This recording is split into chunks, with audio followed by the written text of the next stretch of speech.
So the jazz blues standard work song is a 16-bar minor blues written by Nat Adderley in 1960. Listen to the original, and the guitar player is none other than Wes Montgomery. Lyrics were later added, as often is the way with jazz standards, by Oscar Brown.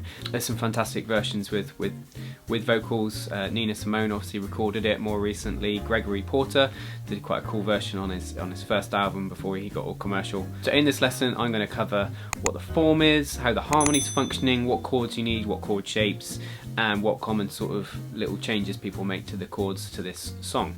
So let's move on to what chord shapes you need to be able to play this tune.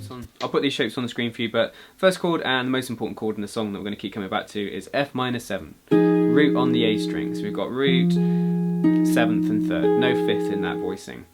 Make sure that you can mute with any chord really. You want to be able to play all 6 strings and mute the others. So you know, use your index finger to mute the E string. It will probably, the angle of it will also mute the D string.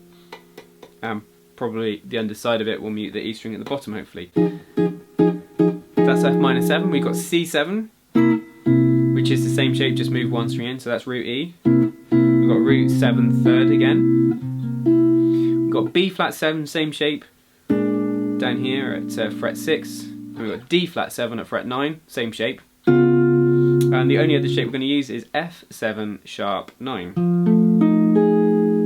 The Hendrix chord, shifted up 1 fret. If you need to know about sharp 9 chords, you don't know them, or you want to learn a bit more about them, I've made a video on those, so check the card above or the description beneath for that. So those are the chords: F minor 7, C7, B flat 7, D flat 7, and F7 sharp 9. So if any of those you need to, take your time to make sure you can get the notes to come out clearly, that you can mute the other strings, and that you can find them easily. All movable shapes, we've got no open strings there.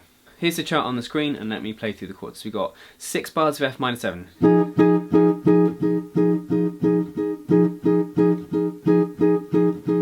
Then 2 bars of C7. Then back to F minor 7. Then F7 sharp 9, B flat 7, then a quick change, D flat, C, F minor 7. Looking at that chart, we have got 16 bars. We normally get 12 bars in a minor blues, say like Mr. PC by John Coltrane. We've got a lot of time on one chord. We've got a lot, sort of F minor particularly at the start, 6 bars of the first chord. So first off, when you're trying to play these chords, one of the tricky things when you've got lots of time on one chord is actually changing at the right time. So if I was having to play a lot of bars of one chord, one little tip is count the bar numbers as you play. So go, it's going 1, 2, 3, 4, but go 1, then bar 2, 2 like this. So go 1, 2, 3, 4, 5, 6, then change. So that sort of thing. On the actual melody, there's like stops, do do do do do do do, the stops. But when we're soloing, we're going to be soloing over these changes and playing the full sort of rhythm. That's how most people play this anyway. So that's the order of the chords and the form. Let's think about what's going on harmonically. If we look at the key signature, we've got 4 flats. We're in the key of F minor. So what chords would we expect to find in that key to start with? So we'd expect F minor 7, G minor 7, A flat major 7, B flat minor 7, C minor 7 or C7, D flat major 7, E flat 7, back to F minor. So if we compare my little table there with the chords there against the chart, you'd see that we've only got 2 of those chords. We've only got the F minor 7 and the C7. So obviously there's a few chords that key, but it's a blues. So what do we get in blues? We usually get loads of dominant chords. So secondary dominance. So if we're in F minor, the dominant's going to be C. So all those other chords, the B flat 7, the D flat 7 and the F7 sharp 9, they're all secondary dominants. And by secondary dominant I mean, we only get 1 dominant in a key. So the primary dominant would be C7. Anything else that's dominant we're going to classify as a secondary dominant. So looking at the first 3 lines of the chart there, it's just 1 F minor to 5, C7 back to 1. So 1, 5, 1, but over quite a number of bars, over 12 bars. So 1,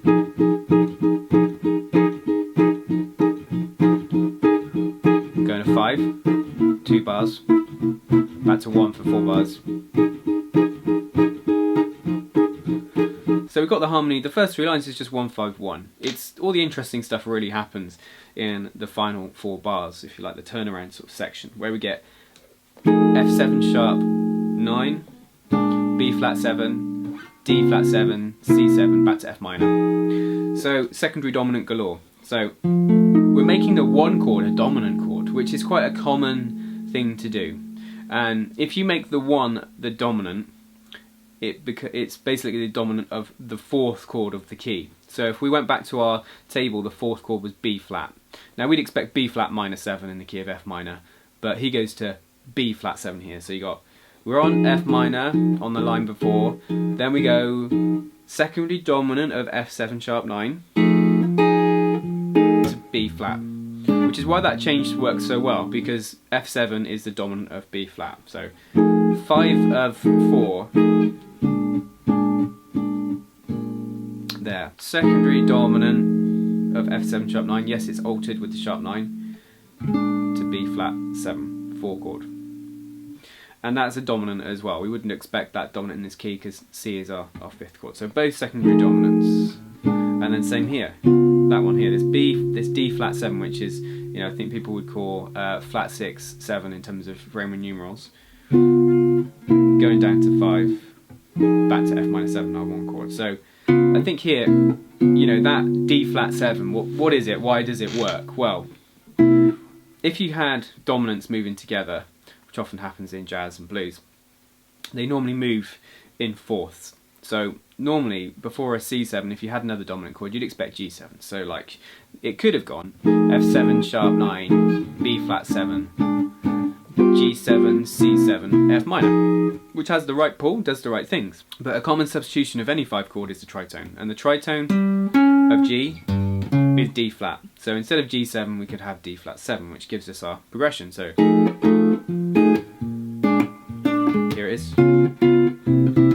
Sounds a little bit more interesting than just the G7, but it does the same thing because of the way the notes fall into that C7.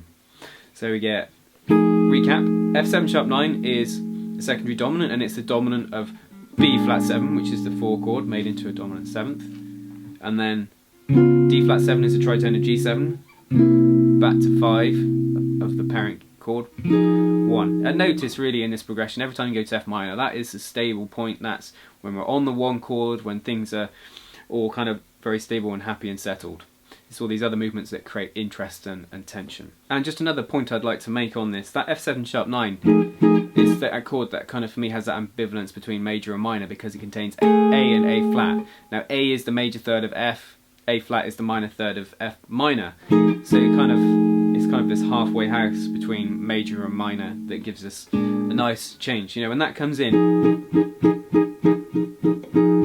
here, it's a nice surprise. But it's not gigantic because there's a lot of shared notes happening. If you look at the 2 chord shapes, all we're adding in is the A, which is a major third, which changes the character of that chord quite nicely.